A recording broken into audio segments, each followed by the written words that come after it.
Come on, pal. I don't want to hear your life story. Paw me. Hey everybody, this is Eric at Monkey Paw Wargaming. Today we are going to play Necromunda solo play adventure. Now, because of the lockdowns and things like that in various countries and things, Games Workshop has decided, they wrote a mission for people to play at home a solo play.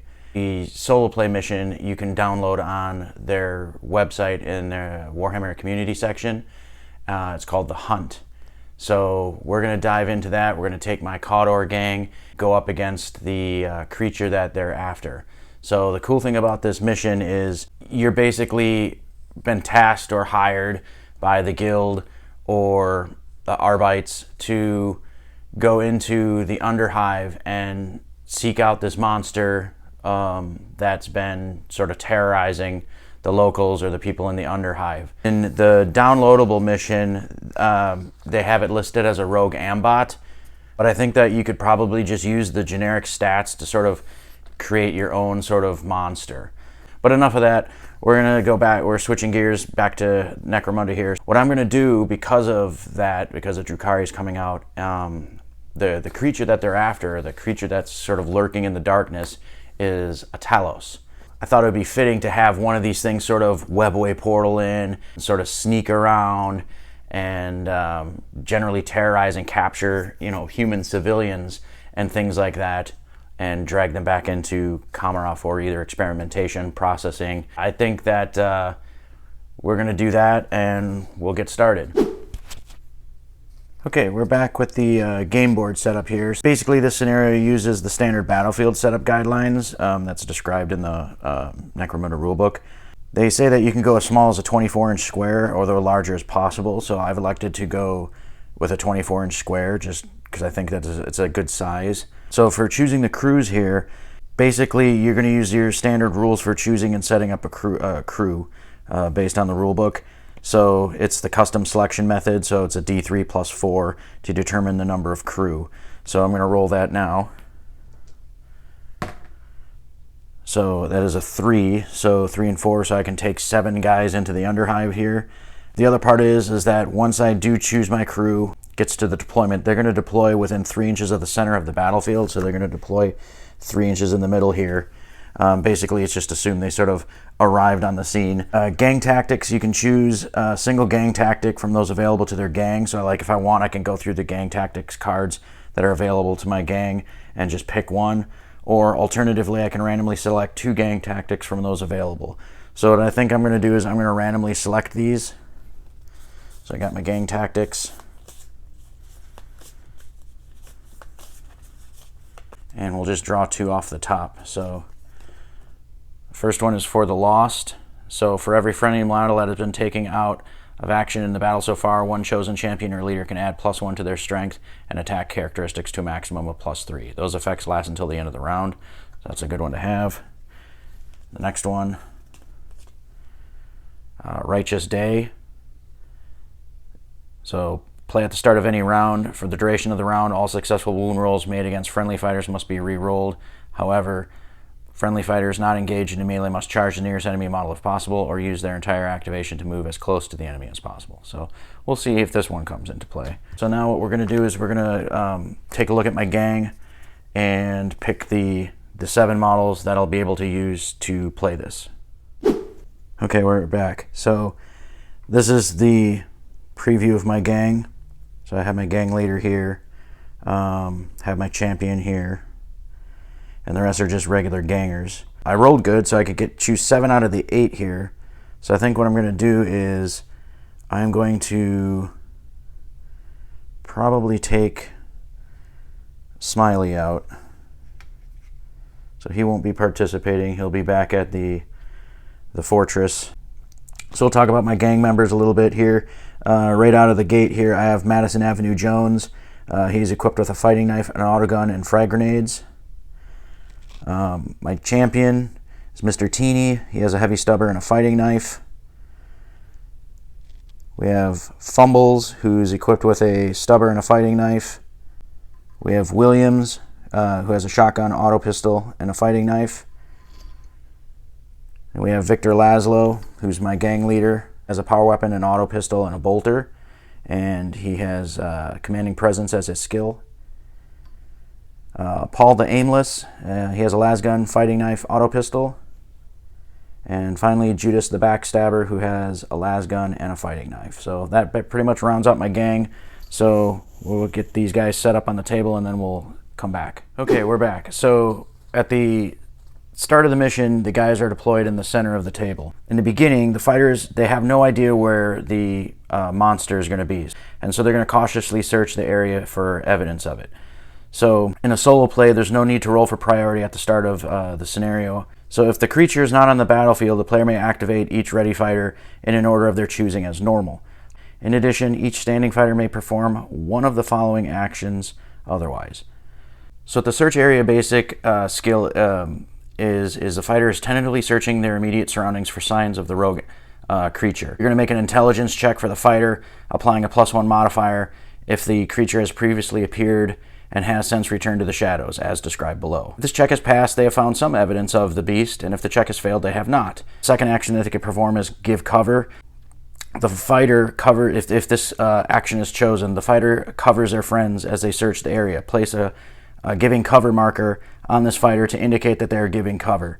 Should the rogue creature make an appearance on the battlefield, any fighter with the giving cover marker may be able to take a shoot action targeting it, as described in the It Came From Shadows. So more on that. I'll explain that in a second. So during each end phase, remove those markers. So if the rogue creature is on the battlefield, the player may activate each ready fighter in order of their choosing as normal. When activated, each fighter may act as normal and may perform any action the player wishes, treating the rogue creature as an enemy fighter. Getting to the It Came From the Shadows ability. As stated previously, each time an active fighter performs a search area action, there is a chance that they will discover the rogue creature. So roll a d6 and apply the following modifiers, and then we'll consult the table below. So let's just take a look at this. Apply a -1 modifier for each fighter that has unsuccessfully performed a search area action during this round, and then you're going to apply a +1 modifier for each fighter that has successfully performed a search area action during this round. So based on this chart, this is what's going to happen when it pops up. So I'll just give you a quick glance at that, and then we'll go over it as, you know, once the game begins. We're back. So we're going to start this off by taking our first sort of move for our gang. We'll start with Madison Avenue Jones. So he's going to kind of just sort of move over. He's going to move over to here.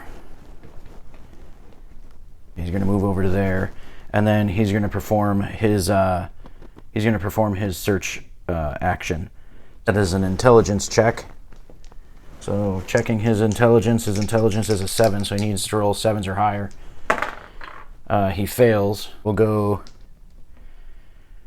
move Mr. Teeny. Mr. Teeny's just kind of going to move over to here. And Mr. Teeny's going to perform an action, search action as well. His intelligence is a 6. So it's a -1 modifier for the guy who failed.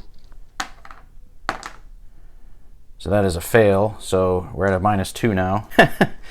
So a lot of just bumbling about in the darkness here, it seems like. So this guy here, he's going to give cover. So he'll put I'm going to use these markers as giving cover. So he'll give cover. So we'll move Williams. Williams will just kind of move over to here and perform a search action. That is a 4, so he also fails. The guilders were basically, they sent the stupidest people down they could find to go after this thing, it seems. We'll go with Judas. Judas is going to basically, he'll move over to here, and then he'll make an intelligence check. All right, so he get +1. Let's see if he comes up with something. So he's dice -1. So it's a 6. So it becomes a 7. What's that? So the active enemy fighter Active enemy fighter is going to think that there's something in the darkness but is not sure, so it's immediately going to roll a firepower dice for every fighter with a giving cover marker, representing nervous fighters shooting at shadows. Let's see, this guy's going to blow off a round into the darkness here, and he is not out of ammo, so that's a good thing. And he's going to squeeze off a round, and he is fine as well. It's perfect. All right. Next activation is we're gonna go with Fumbles. Fumbles is gonna move over to here. He's gonna perform search action, and he fails, so he's at a -1. So rolling on the chart, 4. What's that? So nobody is in a ready mode, so there's no ammo that's going to be blown expended into the darkness.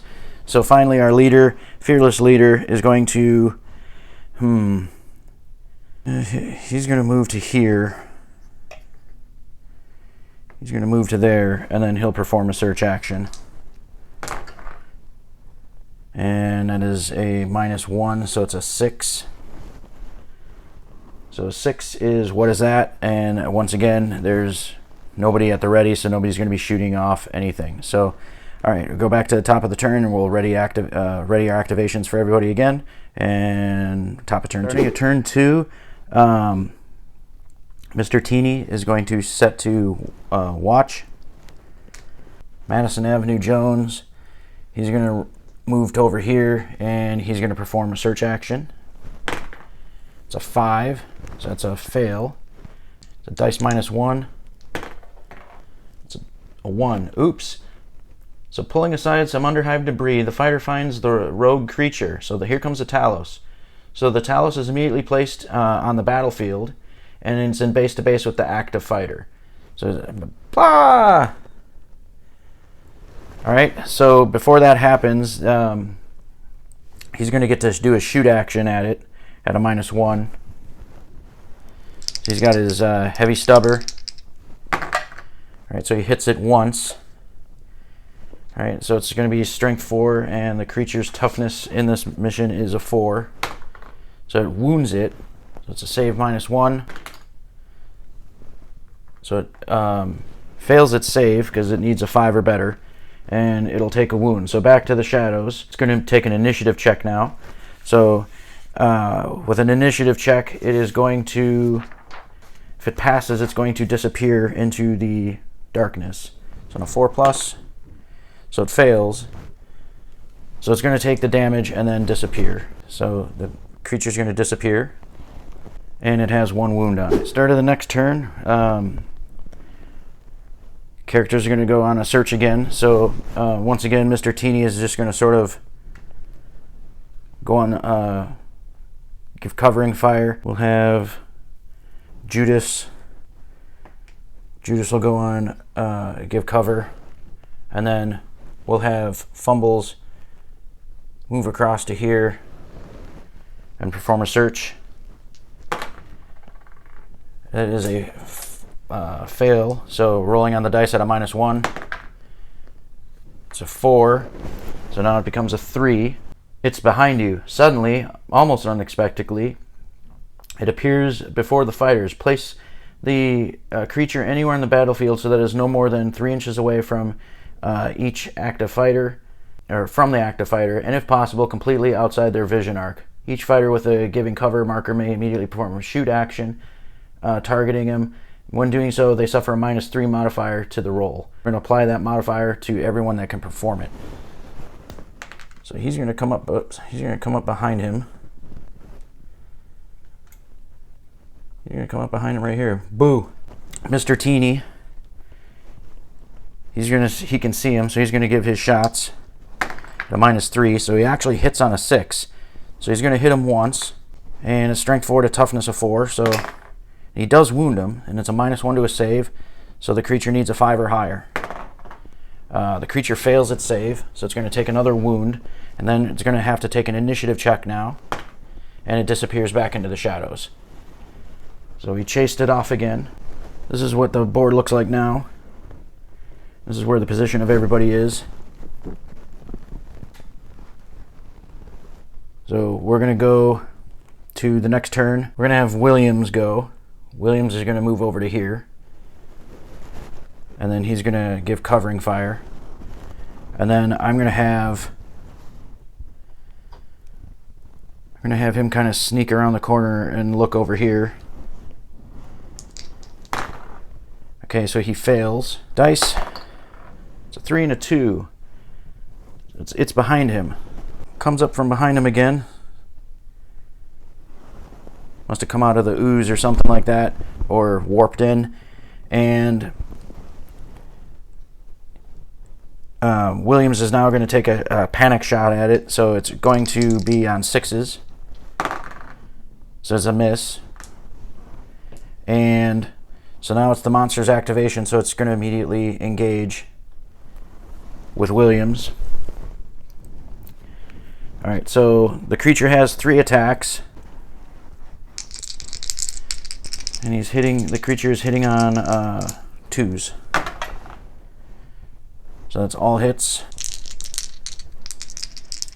And it's strength 5 to my toughness of 3, so I need 3s. So that's going to be one wound. -1 to the save. Ooh, so he's injured. So injury dice. Injury dice coming up. And he's down, and then he goes out of action because the creature, if it remains in base to base, is automatically going to perform a coup de grace action and remove it. So he's removed from play. We'll roll to see what his injuries are at the end. Okay, so the creature took Williams out of action, and basically it's assumed that he drags him off into the shadows and disappears. So now we're back to the beginning again. The start of a new turn. We'll have our gang leader he's going to move to the center here, and then he's going to set to watch. Mr. Teeny is going to set to watch, and then we'll have this guy here. He's just going to kind of come around and do a search action. That's a 4, so that's a fail. Rolling. It's a 1, so it's gonna pop up again, and our gang leader and Mr. Teeny are both going to be able to take a shot at it. So our gang leader needs 6s, and he hits it twice. Awesome.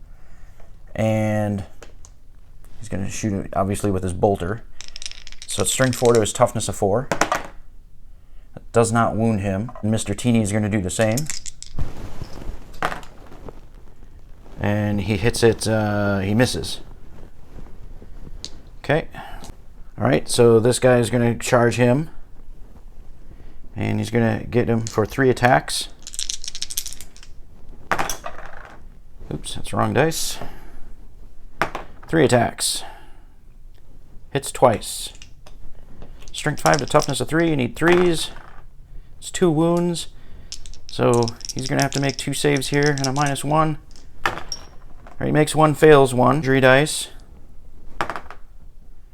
Ooh, he's down. Alright, so since there's models within 4 inches of him, he's not going to go away. The other players can activate as normal, and they're going to go in and try to basically engage him. Alright, we're going to have him come over here and take a lasgun shot. He's going to hit on a 3 because he's at close range. And so that is a miss. So, and then he's going to turn around and take a shot with his lasgun as well. And he misses. Mr. Teeny is going to take a shot. He's hitting on 3s. So that is 3 hits. Wounding on 4s. So it takes a wound. And does it save? It does not.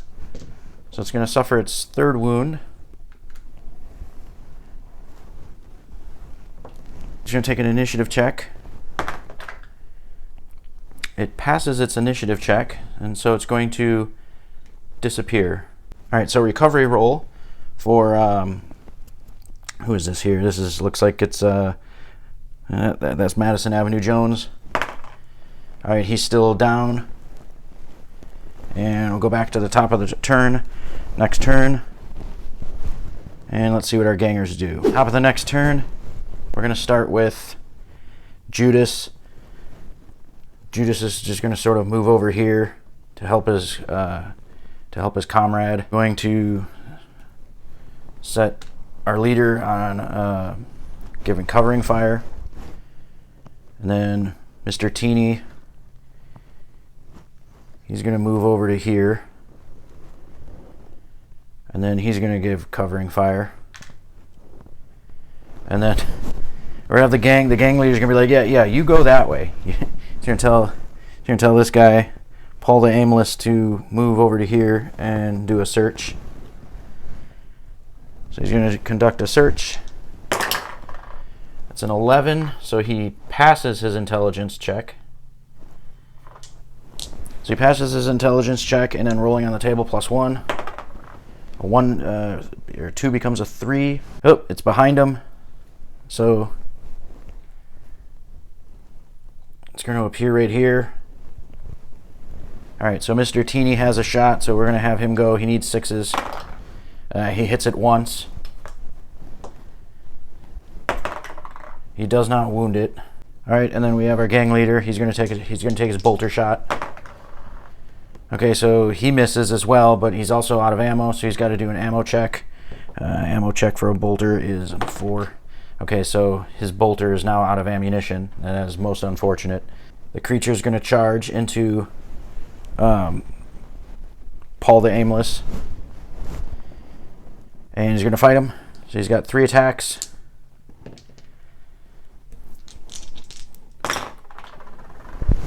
So that's all hits. Strength 5 to toughness of 5, or 4, sorry, or strength 5 to toughness of 3. That wounds him twice, so it's 2 saves. All right, he fails them both. So 2 injury dice. Take a flesh wound and go down. And since there's, let's see if he's within 4. He is. All right, so the creature's going to stay where he is, and then the other members will be able to activate as normal. So in a stunning display of bravery and heroics, we're going to have the gang leader charge in, and then he's going to fight. So he's got 2 attacks with a power weapon, and he's hitting on 3s. So he's going to hit it twice, and he's going to need 5s or better to wound the creature. He does not wound the creature. All right, so the creature's going to fight him back. And it hits all the times. Wounds twice. Okay, so he takes 2 wounds, so he's got to take 2 saves. He fails them both, so he's going to take 1 injury dice because he has 2 wounds to give. So he goes down. I guess Paul is going to just take a shot at him. He hits because he's in close range, and he needs a 5. Does not wound it. Okay, so Mr. Teeny. Mr. Teeny is going to take a shot. He hits it once. He wounds it. And this is its final wound, so let's see if he can kill him. He makes his save, unfortunately. The creature now is going to turn in charge here. And it's going to make 3 attacks. Oops, that hits all the times. And it's going to wound all the times.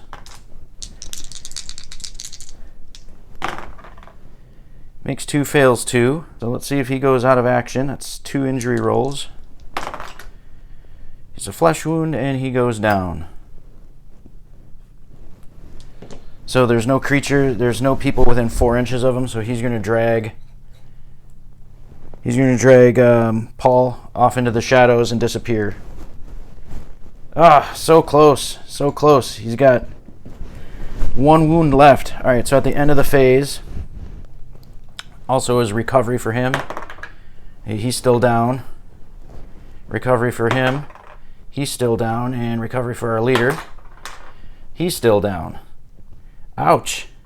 It's down to Mr. Teeny here. Mr. Teeny is going to move over to the leader. And that's actually, it's going to be a cool check for him. And he passes his cool check. Oh, I forgot about him over here. Ha! Yeah. He's just been hanging out this whole time going, hey guys, what's up? Mr. Teeny is going to set to Overwatch or give cover. It's basically Overwatch. And then he's going to move over to here and search. And he passes his intelligence check, so he roll a d6 plus 1. 6 and a 7. What's that? So Mr. Teeny is gonna shoot off into the darkness, and he does not run out of ammo, fortunately. So new round. So after squeezing off those rounds, we have the recovery phase.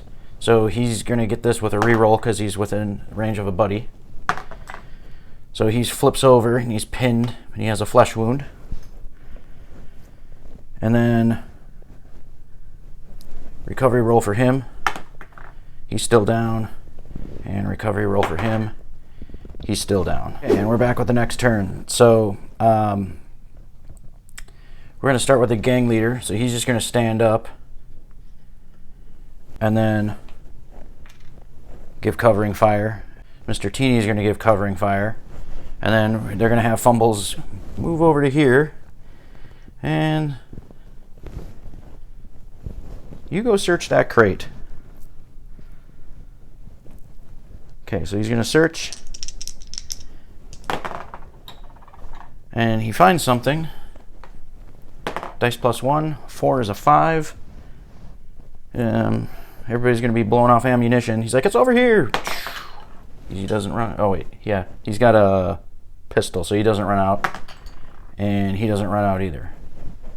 Then what's going to happen is we're going to have recovery phase. So he's within, so he's going to get a reroll. So he rolls over with a flesh wound. And then recovery for him. And he's still down. We're over to a new turn. New turn. I think Mr. Teeny's going to kind of go over here now. And just kind of keep a watchful eye on him. He's going to stand up. He'll do a search action. And so he passes his intelligence roll. So on a 3, so it's behind him.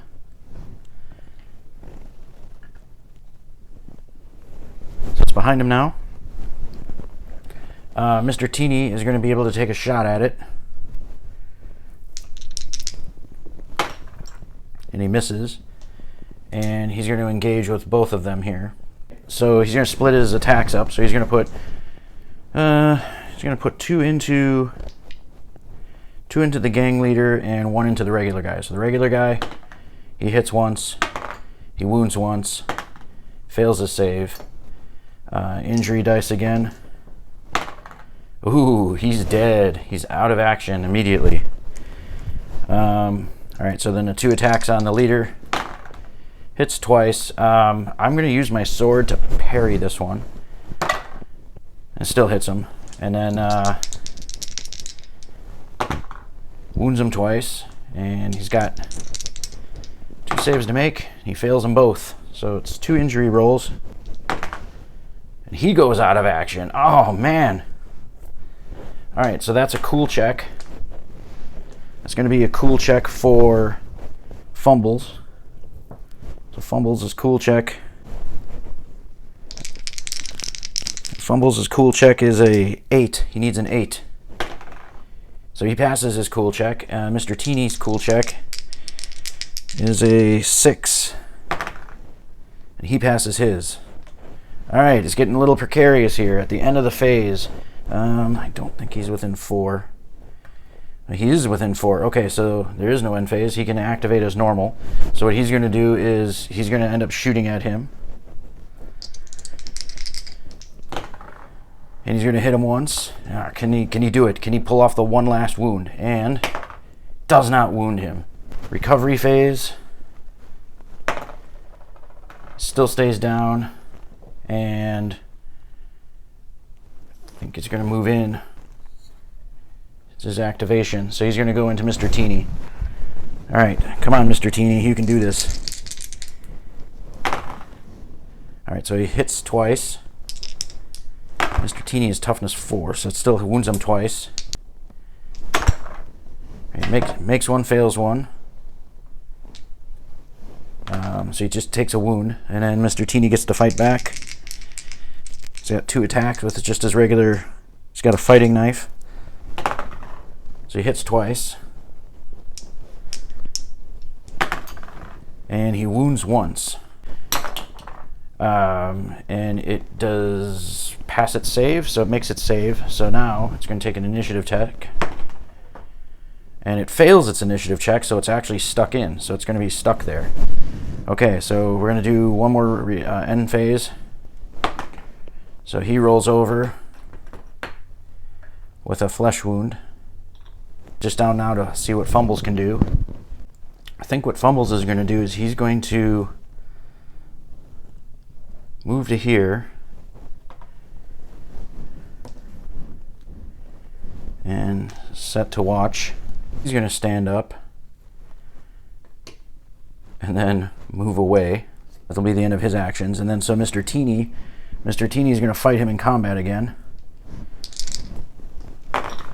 So that's 2 hits. Oh, that's 2 wounds. All right, let's see if he can do it here. 2 wounds and hiya.